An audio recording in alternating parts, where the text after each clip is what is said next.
going to introduce what we're doing now and the plan for the talk. So, beautiful day. Thank you so much for coming. It means an awful lot. This is the first, I suppose, event that the Irish Food Writers Awards have done apart from our actual awards. And, you know, for people that might know about us, we set up, Paul and myself, who's on the end there, set up the awards a year ago to look at rewarding people in journalism and writing, and also chefs who write, people who write food columns, the whole really panorama of people in food content, including photographers and bloggers, people who do podcasts, to reward them for their really good work and toward the people who supply really good, high quality journalism and content. And one of the reasons that we did it is because there's so much, I suppose, sponsored content and sponsored in a way that the journalism doesn't get through. And we really wanted to look at how you can still have good journalism, but papers and writers and photographers can earn money. And because that was a real issue during COVID. A lot of restaurants, we're going to talk about that, lost a large part of their incomes, but so did writers and so did photographers and people like Joe and myself. So it was a period where we looked at doing something different, and that's why we set up the awards. So we had our first awards last November, and we awarded 16 people in different categories of food journalism and writing and podcasts and content, and it was absolutely brilliant. It was a brilliant night, and our awards open on the 1st of April, isn't it, Paul? Yeah, it is, yeah. Yeah, correct. 1st of April. So look at our website, www.irishfoodwritingawards.ie, and you'll see all the categories and what you might enter if you've... Yeah. Oh, yeah. And one of the reasons I suppose we delayed a long time in doing a food awards in Ireland was that, like writers like myself and Joe, who are part of the Guild of Irish Food Writers, we felt that the field of people in the business is so small that it was going to be difficult for us all to judge each other. So we decided to get judges from outside Ireland to judge the categories. So we have really amazing people, like we've René Redzepi from Noma, we have Jay Rayner, Fiona Beckett from The Guardian, Tom Parker Bowles from The Telegraph, people in France, Marie Dominique in Paris. The only Irish one is actually Trish Jassain, who writes for The Gloss, but because she's based in France, we felt it was okay to have her there because she doesn't write really much in this marketplace. So we were able to get outside judges, and that made it very, I suppose, what's the word? Transparent, and they didn't have relationships with any of us. Like, they didn't know who Joe is or who any writer is. If a script comes in that they had to judge, they just had to judge it on the merit of what was in front of them, and that worked really well.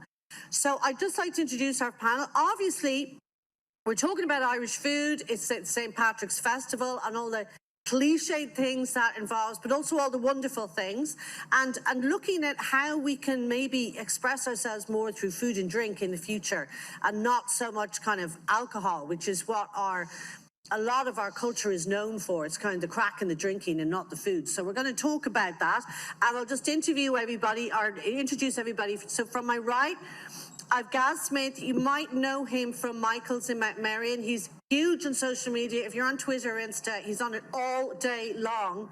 I don't know how you get anything done because he's so good on it, but it is a work in itself, as we know, and we'll talk about that, doing good social media in food. And he actually cooked. You were Wexford English, but you worked a long time you were raised in England, but you worked a long time in Vienna, isn't that right? Yeah. So he has experience from all different sides as well to bear. Louise Crowley is a farmer in Croom, County Limerick, and she is Macra's Queen of the Land. She has so many titles and awards as a young farmer, and as we know now, young farmers are really the future. They're highly educated. They are very caught into the issues of sustainability in farming and, in fact, across our food chain for all of us. and she's going to talk about that because it's so important. We have Joe McNamee here on my left, writer from The Examiner, and you write for various different titles, kind of worldwide. And he's going to talk about food history and chip into everything. And then we've Paul also from the awards, Paul O'Connor here as well, who's going to add into what we're talking about. We had 2 fallen soldiers today, Jess Murphy and Damian Gray from Liath. Both their kitchen crews came down with COVID between yesterday afternoon and last night, and they ended up cooking today rather than coming here, which is totally understandable. So we will talk about, first of all, maybe good and bad memories of Irish food, your worst and best experiences, particularly around Patrick's Day. Joe, we might ask you first. Outstandingly good or bad ones? Go for it. My entire childhood. Bad or good? Oh, bad. My mother is an amazing woman, a very, very multi-talented, fantastic woman, but she's a war criminal in the kitchen. She had 3 recipes. She cooked 5 of them badly, so I didn't discover food until I left home, really. So. What were they? Roast chicken. Cremated chicken? No, it was kind of soggy. Yeah. And mince. Yeah. Kind of grey mince. Grey, okay, right. Flavouring that wasn't considered really relevant. And, okay, a bit of OXO thrown in maybe? No, just water and salt. Water, okay, I'm getting the picture, yeah. And I think that's kind of roughly it. So what got you into food then? And where did you first encounter good food and go, I want to write about food? Write about food, that came years later. Because you were chefing, weren't you? You were a chef. It was like when I travelled, or my first job was actually in a fast food restaurant in Cork. It was like an Irish precursor to McDonald's. With lovely pink candy stripe tops with a plunging décolletage, you know. Lovely. And I had long hair and earrings, and the farmers would come up and say on the 8th of December, they'd say, "Tell the kettle what you want." And I'd have to go, you know, sort of. So from that I learned, I did Morgan Spurlock's Super Size Me in about 6 months. Saw the effect of eating nothing but fast food, which is very compelling, you know, fat, salt, sugar. Sure, it is all the things we love. Yeah, for a teenage boy. But thankfully it turned me off it for life. But what I did learn was a real graw for service. And so my next job I parlayed up into, I took a reference from there into sort of a reasonably decent restaurant in London. And, you know, if I was going for summers or if I was working. So all in all, I wound up with about 10 years in professional kitchens. I was finished as head chef in the Key Co-op in Cork when it had a nighttime restaurant started by Dennis Cotter. Oh, yes. And I worked under Seamus O'Connell, and then when he left to open the Ivory Tower, Dennis had just opened Café Paradiso, and then Seamus opened the Ivory Tower, so I took over for 18 months as head chef, and then I decided it was time to get a life. So is that how you moved into food writing?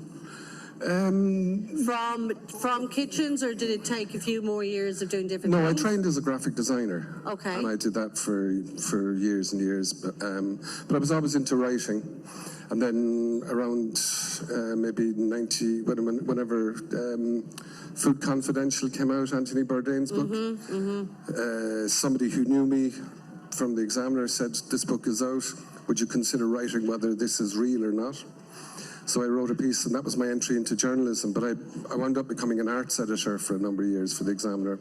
Okay. And then when I left completely, actually went back, had a food stall, and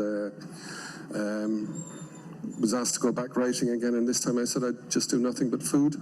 Okay. And so that's really what I've done for the last 12 years or more. Yeah, and a very good writer, because Joe actually won our...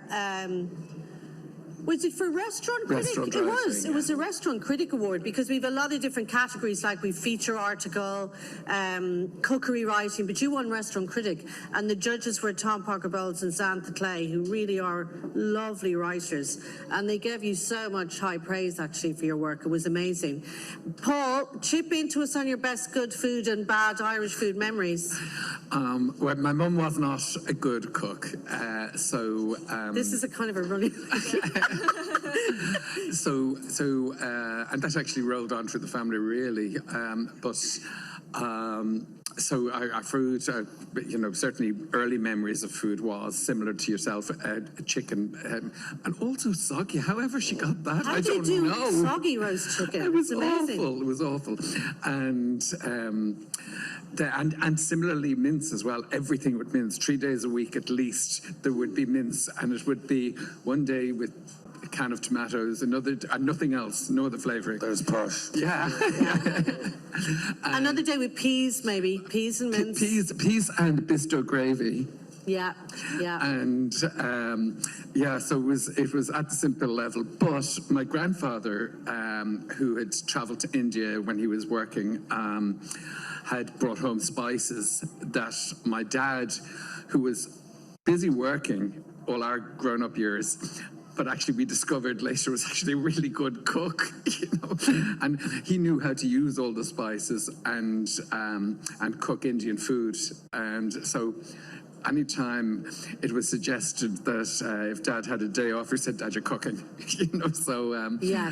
And yes, and then of course we were dragged to restaurants. So the rest was history. And you actually, which is kind of rare enough in the 80s, 70s, 80s, 90s, you were brought to a lot of Indian and Chinese restaurants. Yeah. Because that was quite a new food culture to Ireland. I mean, we need to talk about that as well. Yeah. Currently how Irish food culture is more and more diverse. But you were quite involved in that earlier on, weren't you? We were, particularly Indian restaurants, which, like any time an Indian restaurant opened, and whether it was, like, considering we were living on the north side, it was in Bray. We were dragged out to Bray to the restaurant, happily dragged out to Bray. But likewise, there was an Indonesian restaurant at the time, which is very new. I think it was the first Indonesian restaurant that I'm aware of in Ireland. And we would go out to that, and that was out near Dunleary. And Chinese bit as well, but mainly on the more interesting areas of Indian and other foods, which have stuck with me. So yeah, and now there's such a big, I suppose, selection of Asian food, particularly Indian food, and also Mexican food, and we see writers writing about that. So it's got much, much more diverse. But isn't it great? And I think that's great that we are a multicultural society, and we have integrated all of their best qualities into our food as well. Yeah. And yes, some areas of Indian and other food could do with improving their provenance and using Irish food, but that is changing in the better restaurants. Using more Irish suppliers, yeah, definitely. I know of few certainly that are. And the focus would be aware of this new trend in Irish food, and that we've crossed a bridge and are now creating quality food, and that has been reinterpreted into Indian dishes and so on. Yeah, that's very interesting. Actually, we'll come back to that. Gaz, your good food and bad food memories? I'm slightly younger than those two gentlemen, so my bad food was always things like Findy crispy pancakes and waffles and beans. Finder's crispy pancakes, yes. And my mum also was a terrible cook. I actually don't think that I ate my first piece of seafood until I was 21 or 22. Really? Well, you put your mic a little more like that, pointed to you. Yeah, that's it. So you didn't eat your first seafood to 21, 22, but you were brought up in Wexford. We were as kids, and went to the UK then when I was like 4. Okay. And came back when I was 16. But we were raised with this pathological hatred of seafood. And when I tried it for the first time, I was like, oh, it's not so bad actually. And now we have two very busy seafood restaurants. But I can recall the bad days of the food. Actually, when we used to come across the Wexford as kids, it was actually a dream for us because the food actually tasted more natural. When you came back from the UK, are you saying? Really? Yeah. For sure. I think that we have loads of wonderful produce. One of my best meals was actually, we were down at a friend's farmhouse down in Dingle around, I would have been around 22, and his ma was trying to cure our hangover from the previous day, and it was local turnips, spud and steak, and I can still taste it now. It was like the moment in the movie Ratatouille, and I realised how fortunate this guy was that his ma can cook, you know, and that actually kind of kick-started how I started to cook myself then. So my worst would be the Findus crispy pancakes, which I'm still a quiet fan of, and a simple steak dinner. So yeah, that's mine. With good beef, good veg, and that's it. Yeah. Sure. Louise, your good and bad food memories. I remember you telling me something like when you went to farm in New Zealand, you were trying to explain to them what Irish food is, and they didn't understand. What was that again? Was the bacon, that we eat so much bacon or pig meat? Was that it? Yeah, so I suppose it didn't dawn on me till I moved to New Zealand, and when I was going out there, friends had warned me, you know, don't trust the sausages. It's probably not pork. There was an awful lot of chicken sausages and chicken. And a few friends got caught out with them, you know, delighted to find sausages and go, oh, this doesn't taste like they do at home. But yeah, my workmates couldn't get over the fascination with finding Irish potatoes or getting the Kerrygold in the shop, even though you were paying 3 times the price as the New Zealand butter. But there was just nothing like it, you know. And even to compare it, I actually had to one day buy the New Zealand Anchor butter and put it side by side by the Kerrygold, and they're like, oh, why does our one look white? And I was like, yeah, because you don't have the same grass that we have. Is that why? Because, I mean, New Zealand, and we can talk more about that, New Zealand is championed as this dairy nation now. We know that they've really pushed their environment in doing that, and it's really turned out a kind of a misadventure in many cases because the environmental damage of their very intense dairy industry is very well known, and it's problematic, in fact. But is their milk quality very different then? Are you saying even in an Irish butter versus a Kiwi butter, it's quite different, just taste-wise? And why is that? Oh, it is, yeah. There's a huge difference taste-wise and even just the appearance of it. Kiwi milk would generally be more closer to kind of liquidy like water. It wouldn't have the same substance that our milk here would have, and it's all down to the inputs that's going into the cow to make the milk. Just with the climate that New Zealand have, they don't have the same grass that we can grow here.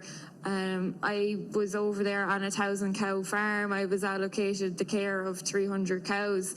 And gosh, it took me, I'd say, a good month to get my head around, you know, what they considered, you know, a lot of grass in a field. I would be saying, geez, my cows they wouldn't get the day out of it. Like it was. And are they supplemented with alfalfa, or are they just grazing that poor grass? Is that it? Yeah, so the way they operate out there is cows are out 365 days of the year. There is no shed for them to come into.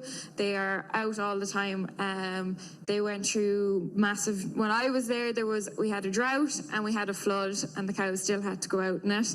They were relying on importing alfalfa. The farm I was on grew a substantial bit of maize as well that we were supplementing out in grass paddocks. And there was an awful lot of palm kernel fed, so it's literally like dust.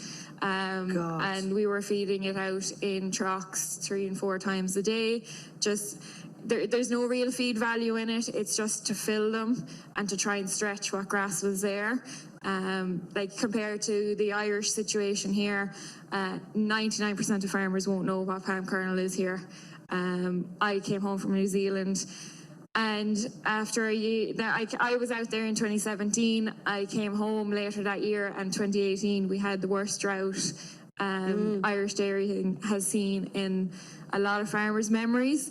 And I suggested to my father that we should start feeding palm kernel, try and stretch what we had. And he looked at me and goes, "What's that?" And we ordered it, and he goes, "You're not going feeding the cows dust, are you?" We're lucky that we don't have to rely on these methods. That when we aim on our farm, that come generally the first week of February, we can turn cows out to grass, and they don't come in off grass until maybe the first week of December. Yeah. Now, in dairying, there's a lot of criticism that there's too many inputs. We're seeing a lot of nitrates in rivers. How do you respond to that? Because you're obviously getting into more sustainable practices on your farm. Tell us what you're doing on your farm. So yeah, there has been this perception that it's all high inputs and there's an impact on the environment as a repercussion of it. But I suppose as a young farmer, we are considered the future of farming in this country. So we have that message in our heads as well, that if we are going to carry this on, we have to alter our methods so that the farms are more sustainable. So like, I'm lucky that I'll be inheriting a farm, but my goal is that when it's my time to pass on the farm, I want it to be in a better state than when I got it. So like, my mission is, I'm not feeding huge amounts of meal to cows. I'm trying to feed as little as I can. Like, cows do need a certain amount for, body condition and maintenance and well-being, but I'm not feeding them to actually push them to produce more. Yeah. My method to produce more milk is off of the grass. It is the cheapest, the most sustainable feed that we can provide to a cow. So you do a lot of grass measuring. Explain to the guys here, if they're not familiar with that, how that works. Because I see good farmers are measuring all the time now. Yeah, so technology is a huge part of farming now. I go out, once it comes to about the third week of January, I go out to do my first grass walk of the year. So I have what we call a plate meter, and it measures the height of the grass, and we roughly take 30 measurements in every field. And by the time I have finished my walk around the farm, which could take an hour and a half to 2 hours, by the time I get back, my phone has graphs made up for me. I know exactly how much grass is in every field, how much I can allocate for cows every day, do I need to supplement them.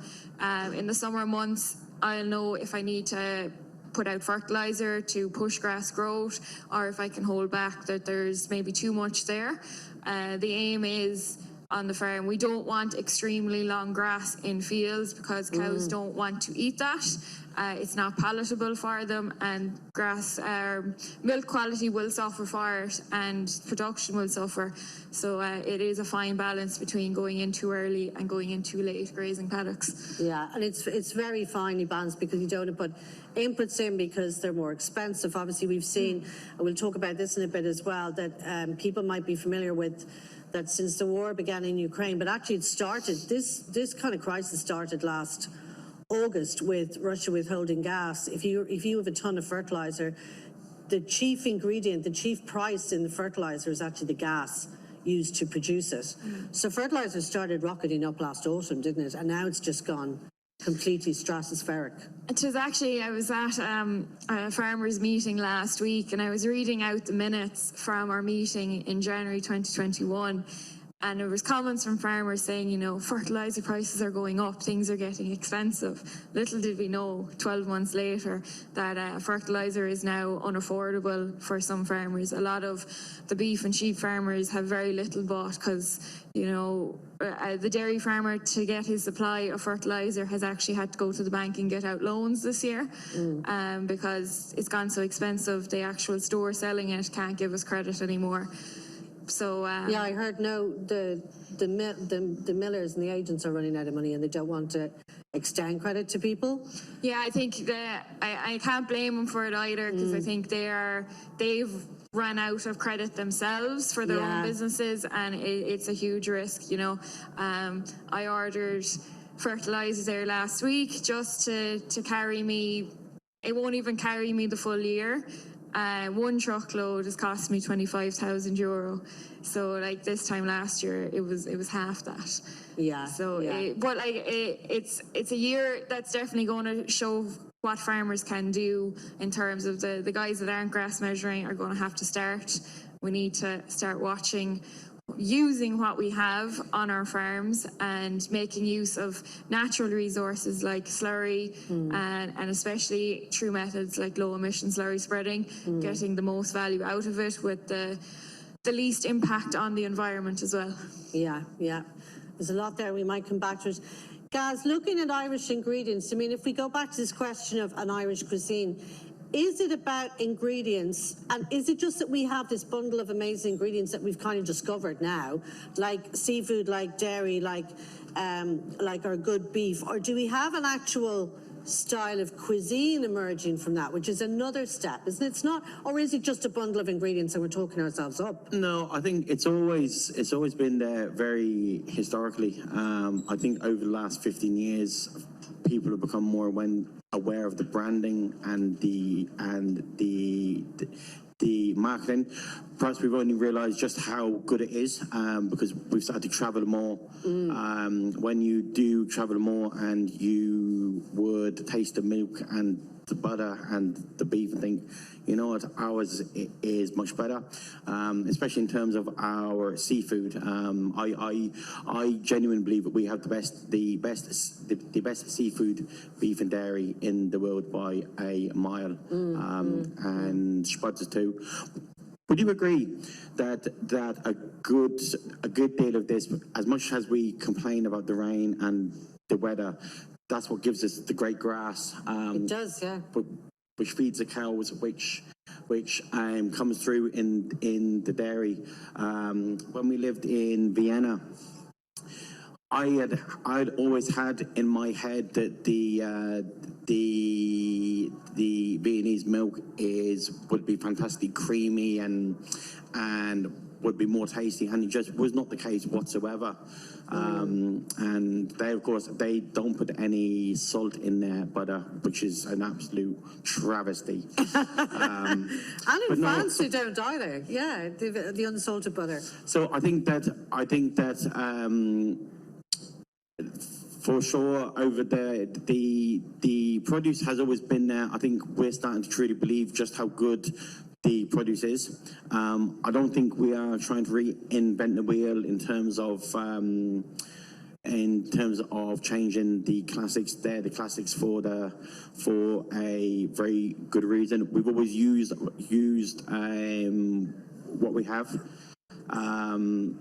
So is there an Irish cuisine? I think it's been there for a very long time. We are perhaps only just realising just how fantastic it is. And something which I've seen, we came back to Ireland 6 years ago, and what I've seen is all of the smaller producers and farmers have realised how important things like social media is, a bit of snazzy branding, and they're now starting to realise without that, just like you said yourself, it's about leaving it to the next generation in good hands. And that is the future. Yeah, and kind of like we've seen an awful lot of, I suppose, and the pandemic was interesting because we saw an awful lot of small producers and brands get very well known before the pandemic, but then so many people supported them and supported local food. And there has been a little bit of a drop down talking to small producers, you know, who sell kind of lamb online or beef online or veg. There was always a little bit of habits changing after the pandemic ended, but a lot of it sustained, I think. Yeah, and I think one of the silver linings of the pandemic was it would have forced people to start up trading through web shops, finding out how they can distribute things better, and maybe they have been a bit lazy about that in the past, and boom, they were forced to make those moves, and just like with the what's it called, the grass measuring. Yeah. Oh, yes. Yeah, you're forced to do things because... Yeah, and I think whilst they might be experiencing a small drop-off now, I think what they've done is they have created a stronger connection between what they're doing and the customer in the long run. Yeah. Joe, what would be, I mean, on that Irish cuisine question, if you go back a bit, I mean, we didn't have, like you were saying, even in the 70s and 80s, we didn't have great cooking traditions here. And we tended, where there was restaurants in Dublin, like I suppose the Jammets, wasn't it, in the 70s or 80s, they kind of aped 60s. Was that 60s? French cuisine, was that, and the traditions of the big house, I suppose. Tell us a little bit about that. We didn't really have our own thing going on. Can I go further back than that? Yeah. Before the arrival of the potato in Ireland, two things changed Irish food radically, was the potato and the English. And the English, when they came here, they first of all cut down all the forests, but prior to that, the Irish, say the peasant diet, the diet of the ordinary person, would have been probably the most sophisticated, wide-ranging and nutritious in all of Europe. They would have eaten a wide variety of seafood. They would have eaten foraged and cultivated vegetables and fruits. And a lot of grains and legumes were grown, weren't they? Very varied selection of crops. Yeah, there was nuts. Nuts were very highly valued. Trees were actually part of. You had the 28 varieties of trees, the 7 noble trees, and under Brehon law. Okay. And you could be fined the equivalent of 5,000 in today's money if you damaged or destroyed a tree, an oak tree. Hazelnuts, all those kind of things. There would have been a lot of beabon, which were all dairy produce because cattle were very highly valued as status symbols, but rarely eaten, just for maybe feasts or if a cow had died. Yeah. And occasionally wild boar. And then when the English came, the first thing they did was to strip the oak forests for their own shipbuilding. And then they turned agriculture into largely tillage to feed grains, to feed their armies. And people were forced more and more off the land. And then the potato arrived around maybe the late 1500s. I mean, prior to that, the Irish were buying more wine from France than the English. Wow. Yeah, like 4,000 tons of wine a year coming into Ireland and being drunk in Ireland. Goodness. Yeah. So we were winos before we were into... But anyway, the potato arrived, and the potato is a real superfood, and you can actually grow in a comparatively small little plot, and served with buttermilk and the occasional bit of cabbage, it turns out to be a completely nutritional, sound diet, and so the population exploded, people growing, and then when the famine came, you know, the impact, we don't need to go into that. But I do think that we were left then with famine guilt around eating. And then the foundation. What does that mean? The idea of taking pleasure from food. Right. I mean, parallel to this, while people were being put into mass graves down in West Cork, up in Cork City, you could still be eating like incredible food. There was fabulous provision stores all up Patrick Street, McCurtain Street. The market was full of beef and lamb and fish. People were eating. The wealthy were, yeah. The wealthy were, and those who weren't entirely poverty-stricken. And there was a culture then of eating things like bodice and all these other sort of meat products for, you know, so there still was food, and there was the tradition of food, but you didn't display pleasure in it. Right. And then when the Free State was founded and De Valera sold the nation's soul to Archbishop John McQuaid, any kind of pleasure was off the menu at that stage. So we lost this whole sense of taking pleasure in food. But still, there was this farmhouse tradition, big house tradition of eating really good food, having fantastic produce. As Gaz was saying, we produce some of the best food in the world because we have one of the most temperate growing climates. Amazing climate. Like we're on the same level, line of latitude, is it, as Newfoundland. When you think of that, like, and yet because of the Gulf Stream, we have more growing days, more days outside, and everything's incredible. Yeah. So I think modern Irish hospitality began in 1963 with Myrtle Allen opening Ballymaloe House and the restaurant there. And what a lot of people don't realise about her was that she was the greatest president Macra na Farma never had. She had a career before then working intensively with Macra na Farma, really, really involved. And she would travel to France and to other Denmark, Spain, all sorts of countries. And every time she went away, she realised, hang on, Irish apples are actually better than these French apples, or, you know, Irish dairy produce is better than what we're seeing in Denmark or France or anywhere. And she came to realise that Irish produce was world class. And so when she opened, her ethos was to serve Irish produce, cooking a sort of a kind of a classical French style that she had sort of taught herself, but really doing very little to interfere with the integrity of the produce. So the produce shone on the plate. And she was hugely like way before her time in a global sense. When she got her Michelin star in 1974, this was when there was 3 Michelin stars in the country, and they were all in Cork, Arbutus Lodge, Ballylickey House and Ballymaloe, and there was none in the rest of the country. She got her star because at the last minute she said to one of her chefs in the kitchen, run down to the garden, the kitchen garden, and pick some of this fresh herb, and she put it onto the plate. And afterwards the inspector said to her, "But those fresh herbs, where did you get them, you know?" She said, "From my garden," because nowhere at Michelin dining, anywhere in the world, would they have put fresh herbs onto a plate at the time. And then and then there was other things happening, like say, for example, Andrea Petrini, who is the co-founder of the world's top 50 restaurants, which Noma was #1 for years and years. He came to Ireland in the 80s as a Joycean scholar and was blown away to find, in fact, there was a whole network of artisan producers and cheesemakers, that there was people, it wasn't everywhere, it wasn't part of the mass culture, but there was great restaurants dotted around the country. People like Jerry Galvin, there was people like, he came to Cork to Michael Clifford. Michael Clifford had worked in Arbutus Lodge when it was Michelin star. He had worked in Holland in 2-star restaurants as head chef.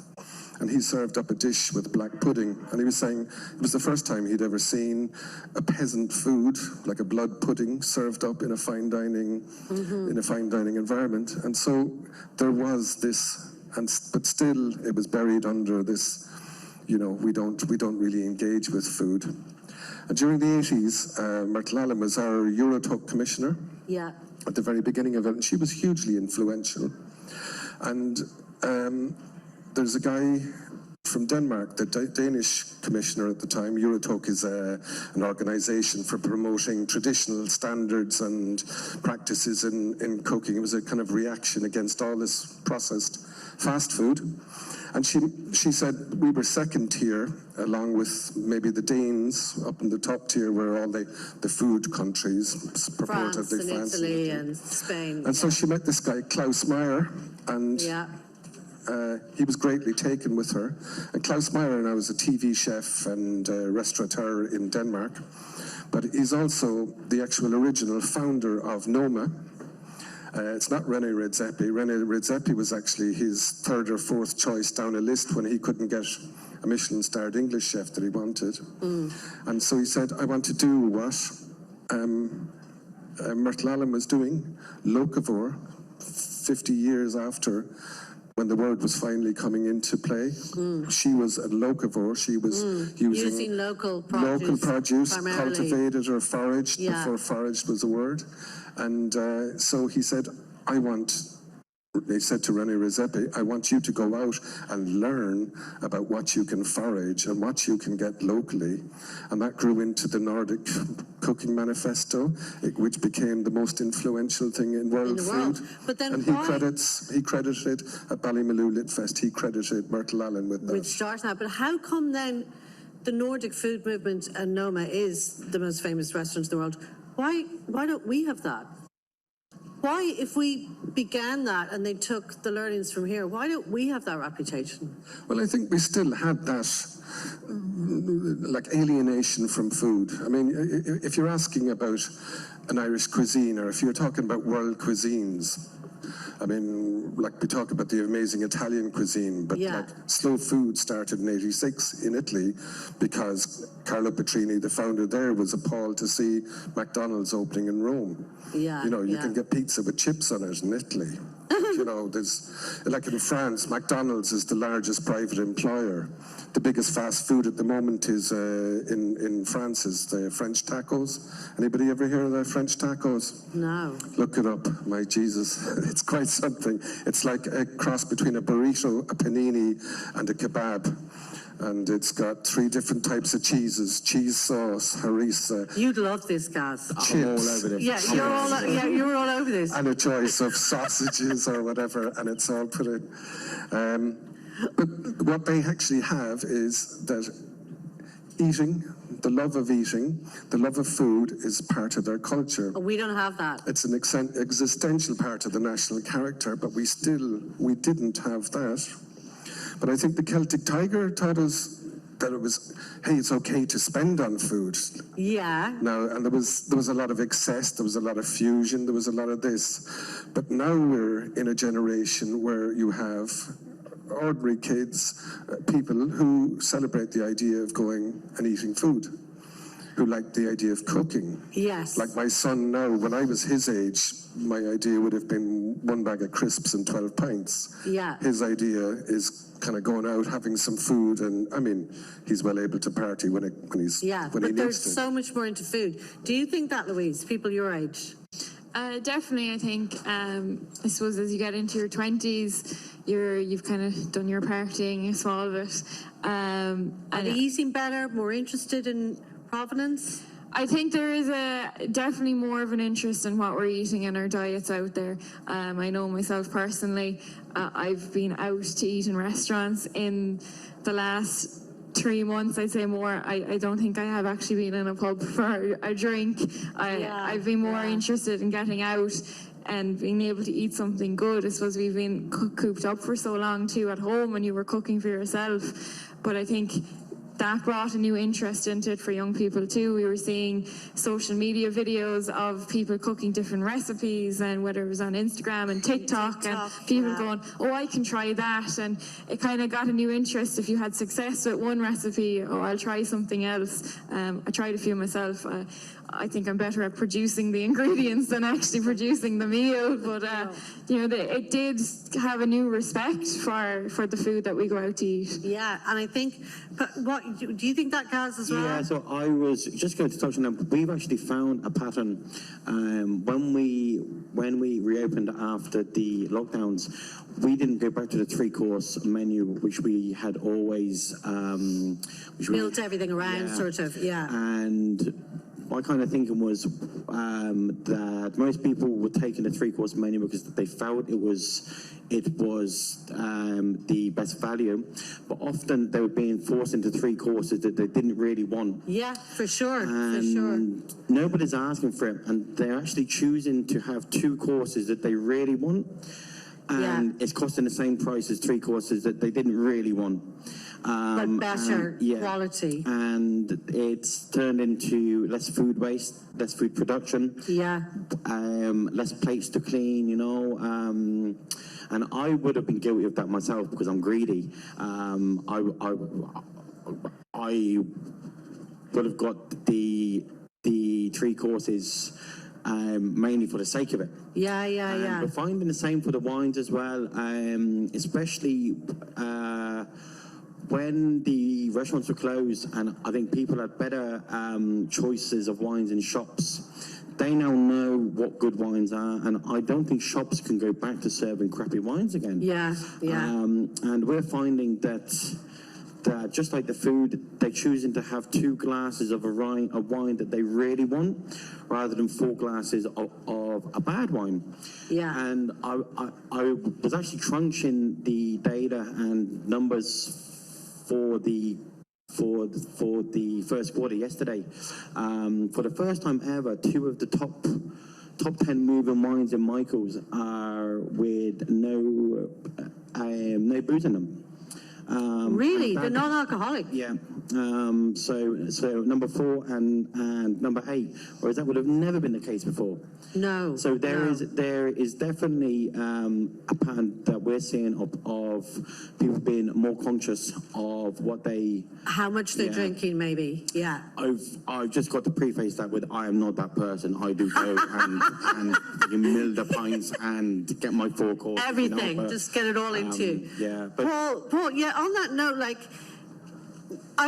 we were talking yesterday about this and saying, you know, St. Patrick's Day, the expression of it is on social media and TikTok, it's all pints. Yeah. It's all people partying. I mean, I looked at Instagram yesterday and I did a quick kind of look at St. Patrick's Day feed. And there's one whole sequence, because obviously Drake, the American urban artist, came over and was pictured behind a bar, pulling pints of Guinness. He wasn't sitting down to food. Like, that did not appear on any single image I looked at yesterday. So how, like, can we turn the partying and drinking thing into a food thing?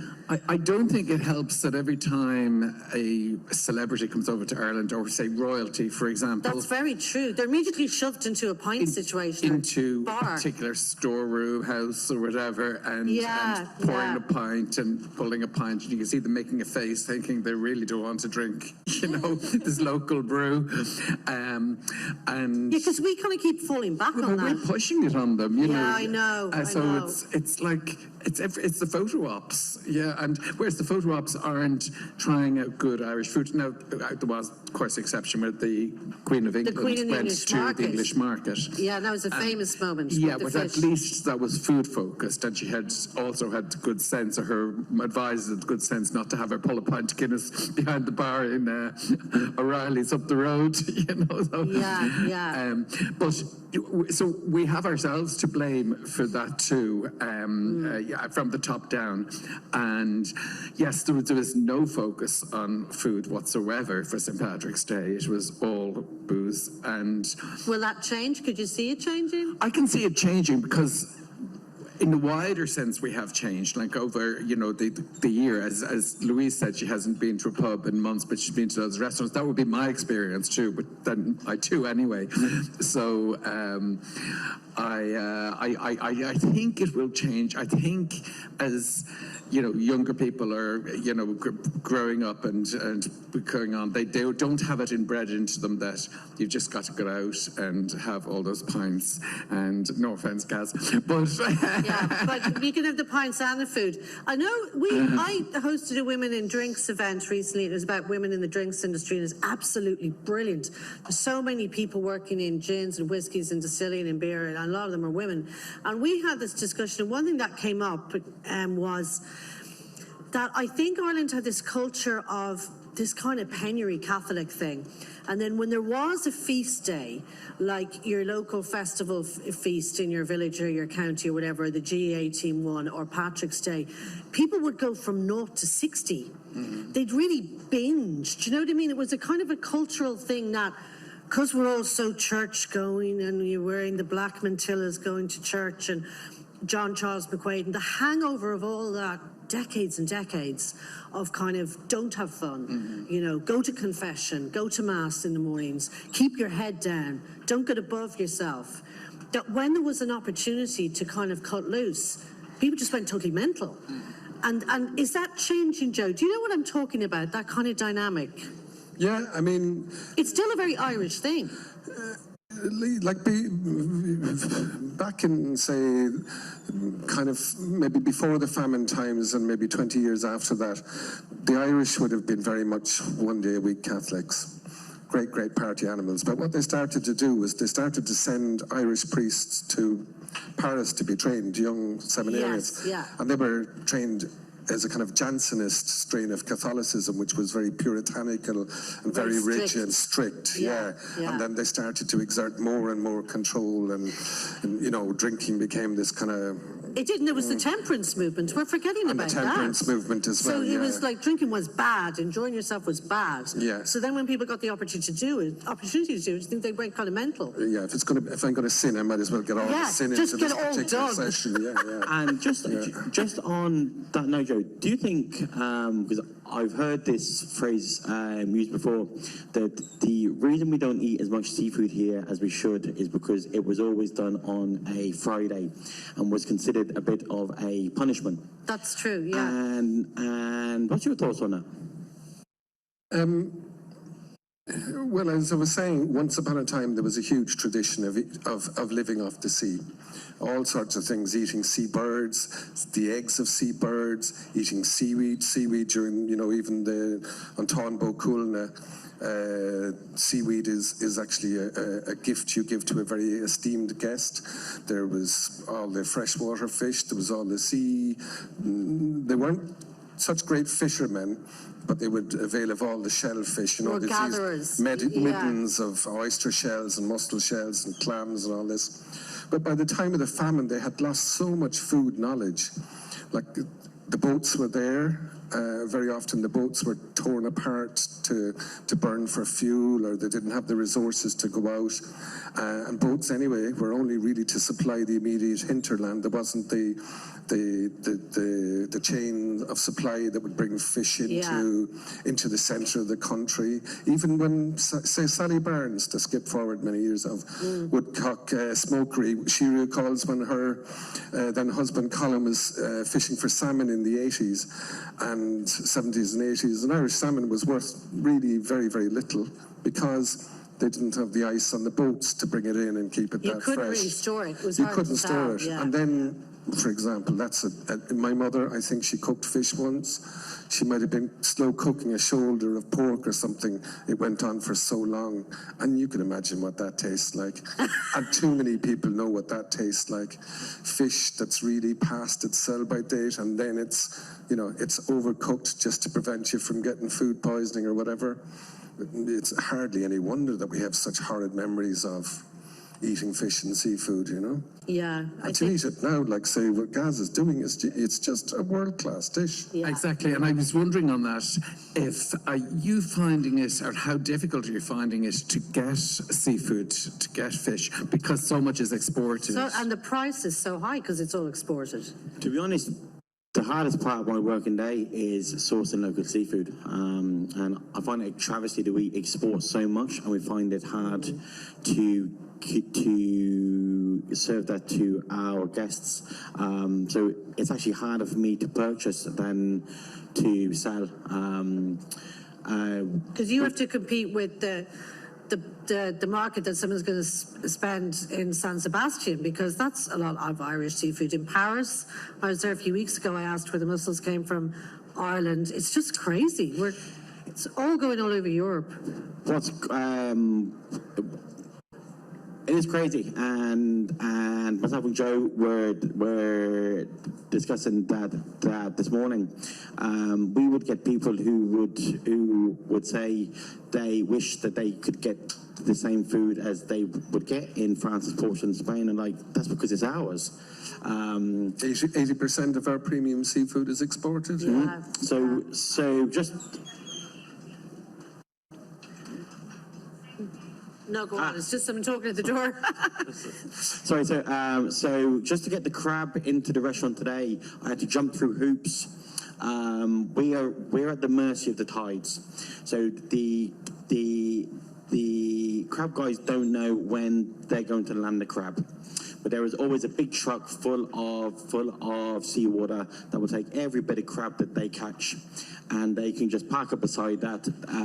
They would take the catch, and that goes straight to China. So I have to go to meet them and make it as handy as they can for... So you take it off them before it goes into that truck, otherwise you wouldn't get it. And the only reason that they choose to do this is actually because of pride of what they catch. And they know that they want all of their really hard work in catching the crab to stay here, but it probably makes more sense for them just to, the process. He texts me in the morning, I check with the guys if we need the crab, if I can get the crab, or if my wife can get the crab, you know. So you usually go to, where is it? Hope is it landed? And it's called off of Lambay, and we get it in Holt. But there is 5 or 6 steps in that to get the fresh crab, which only lasts for 2 days, by the way, into the restaurant the same day. Yeah. So on paper, it makes no sense whatsoever when there is a truck just there, and they can put it all one place, off it goes, they invoice, they get paid. It's not dealing with separate small people and buyers like you. And it just comes down to the guys have caught that. They just want to go one step further and deal with me pestering them every frigging morning. And do they not have a load of restaurants like you trying to buy off them, no? They do. There is a time that a producer or a fisherman becomes a businessman.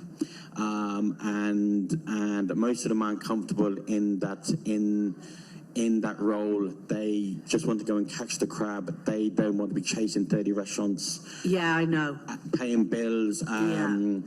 And if they're dealing with something very, very perishable like seafood, if I was to let them down one day, then they're snookered. So it's taken me years and years to build up the trust. The fishing is very political anyway, you know.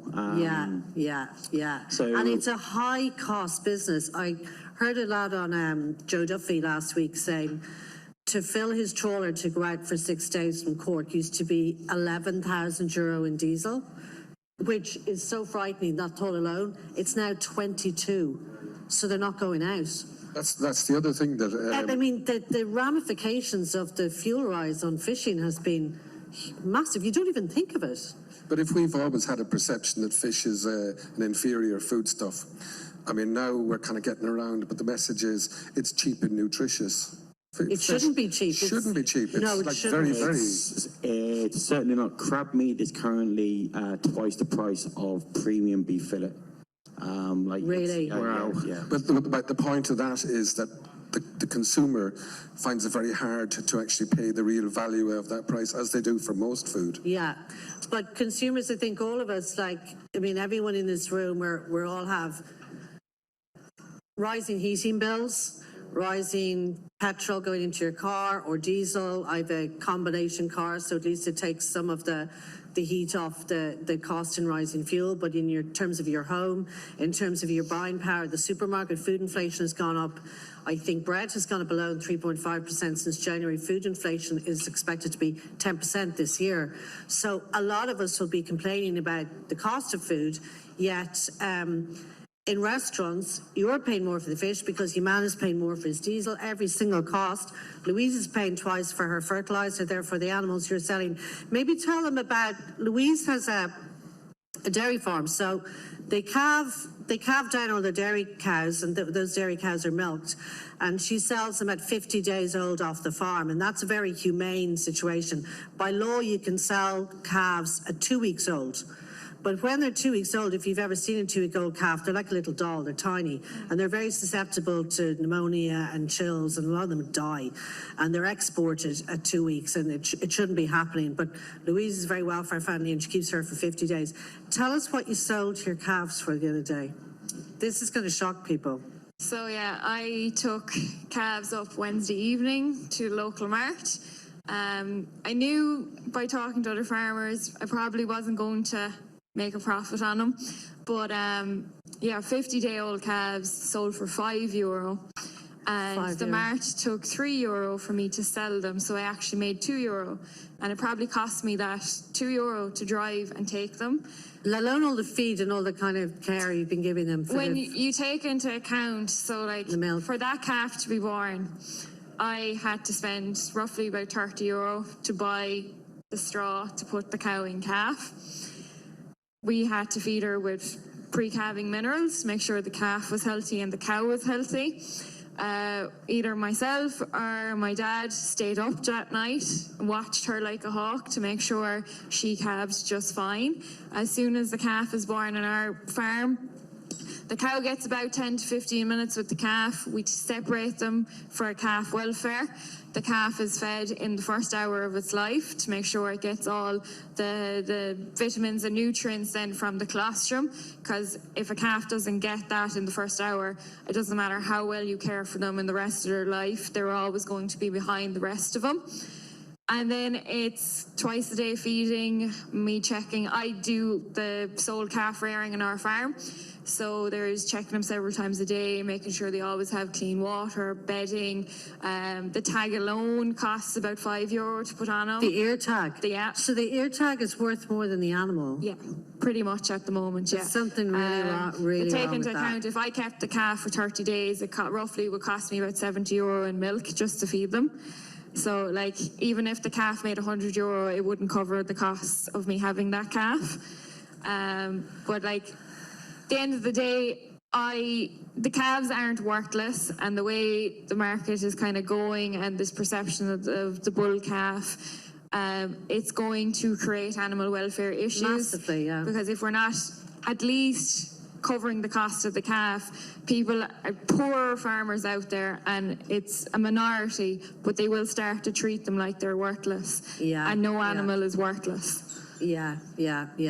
So there's something really wrong with the system, but I suppose if Louise was saying last year, what were you getting for the 50-day-olds? Around €50 to €60? Yeah, last year we were getting between €50 and €65, but if you go back 4 or 5 years ago, we were getting between €100 and €120. Which is a fair price for a very young animal. Yeah. But now, because fertilizer's gone up so much, animal feed's gone up so much, Everything's every gone up. single thing. So the fella buying the calf is going, I probably can't put enough feed into this, do you know what I mean, to get a profit out in 18 months' time. Yeah, see, So it's like a roulette wheel. They just go, no. Yeah, I won't bet on it. There's so many increases within all farming sectors, between feed, fuel prices, fertilizer, things like the guy that was buying the calves. If you're buying them even at a month old, you still have to feed them milk or milk replacer. Some places that's doubled in price, so they're not buying the animals now to rear them as calves. I think a lot of them are going to tough it out, wait till maybe August, September time, see how much silage they were able to make, and maybe then buy cattle to winter them. Yeah. But like the dairy farmer, we have no choice. We have to keep the grass and the feed in front of the cows. It was like in 2018 we suffered a huge drought on the farm, and we weren't the only farmers. A lot of farmers across the country suffered, and a lot of farmers only finished clearing those feed bills last year. So like, even when the prices go up, we have no choice. We still have to buy it. Yeah, it's a risky business. We're going to finish up quite soon, but we'd like to open it. Any questions or comments on Irish cuisine, farming? Anyone like to ask our panel something? Lady there with the scarf. Hi, Suzanne. Really interesting discussion, and I just want to go back to that question that you said to Joe earlier about, why did the likes of Noma and the Nordic countries, take off in terms of, leading the way with cuisine? And I think there was one thing as well that wasn't mentioned. It's Irish confidence. We didn't have the confidence in ourselves to say, we could lead this. Even at that stage, it was the talk of going out for nice meals was like you'd have notions, or going out for a nice meal in the 80s was good for, a birth, a christening, it was a very special occasion. But I really think that confidence has changed, especially in the last 10 years. I've been writing about producers for a long time, and say 5 or 6 years ago, if you rang somebody and said, can I write about your story? They'd be saying, do you really want to talk about me? I don't know. I'm only doing this. I'm only not very good at it. Exactly. You know yourself from contacting farmers in the past. Whereas I think that confidence has changed. I think that they're realising, maybe through social media, maybe from seeing more producers put themselves out there, that there has been a change in confidence, which hopefully I feel might lead the way in terms of us taking more ownership of Irish cuisine in the future. Yeah. You would hope. Do you think, Joe, back to that question, why did the Danish movement manage to do that and we haven't done it? Like, Well, they found it very, very difficult for René Redzepi and Klaus Meyer when they started.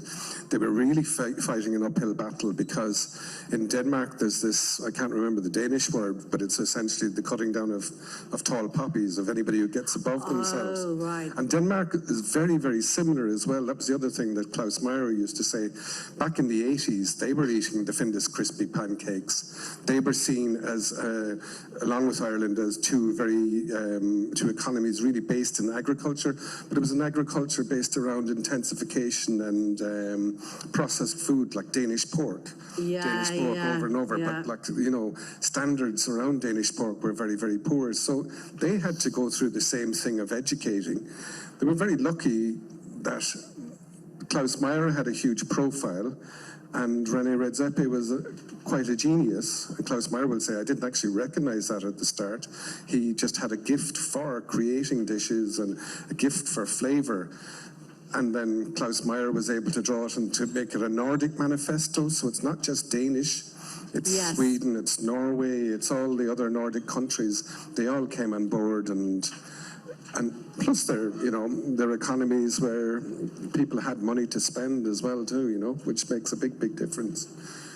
I think though as well that where we might have a little bit of a leg up as opposed to maybe Britain in the future as well is that when you dine out in good places in England now, there's less food provenance on the menus than there is here. There's more producers mentioned here in a lot of cases than I think they still have that super chef culture. That the chef is bigger than actually, and the chef in the restaurant is bigger than the food. Whereas I think we're coming from it the other way, that the food and food producers are the premier thing, and then the chef is creating them into, you know, whether it's Damian and Liath or whether it's Michael in chapter 1, that there's equal respect or perhaps more given to the quality of the food. Whereas I think in other countries it's that chef thing, that celebrity thing. I will say in London, and I was there a few weeks ago, that they have a much more casual style at the moment. It is provenance driven. But there's one menu in London and they're all sharing it. It's almost like it's a trend. It's a bit of a reaction to maybe the fact that London has become the city owned by oligarchs and that it is such a bling city. Younger chefs are trying to make it more casual. Look, your mum served this up. We didn't do any tweezers on the plating or anything like that. But everything I ate, I thought, you know, I can name 10 Irish restaurants that are doing it better. Yeah, I think so. And even though they're sourcing good and they're illustrating provenance on the menu, it's still not as good as Irish. And it's like dining in Italy, to a certain extent, France an awful lot. Over the last 25 years, I've seen the standard of cooking go down, down, down. I mean, there's Michelin star stuff, but generally going down, and Irish, you know, more and more. There's always been good cooking in Ireland, always been very, very good cooking, but now more and more Irish restaurants offering stuff of a standard that's constantly rising. Yeah. Okay, we're gonna come to a close now. Any more questions there? No? Brilliant. I'm gonna thank all my wonderful panel today for coming. Gaz, Louise has come all the way from, you're probably going back to do calves later this evening, are you? I have Dave to be fed at 5 o'clock again, so. The poor little mites. I'm going to do a report now because I didn't realise the prices were so bad. Paul, who's my partner in the awards, and Joe for coming up from Cork, thanks so much as well. Are you going back to Michael's to cook, or have you a day off? Can you watch the match? I'll go back to cook. You go back to cook? Very good. Okay. Well, I'll be in soon. And a big thank you to the National Dairy Council. Massively so. The reason we have it sponsored is because that's going to pay for everybody to come today, pay your travel charges, and we have this system in the awards where we work with food brands, and what it means is the writers can be paid. You can enter the awards for free, you get a little bit of prize money, and you have a wonderful night out, and it's all worked brilliant, and it couldn't work with every single company that sponsors us. So the NDC sponsored our talk today, and thank you so much for them. And by the way, you'll see on their chairs, if you're not sitting beside one, there's a copy, and they very kindly donated copies of their milk book, which is actually written by John and Sally McKenna, amazing, amazing writers. They commissioned them to write something on milk recipes and the whole culture of dairy and history of dairy in Ireland last year, and they've given us copies for everyone who comes. So thank you so much, NDC, and thank you everyone for coming. Thanks for listening.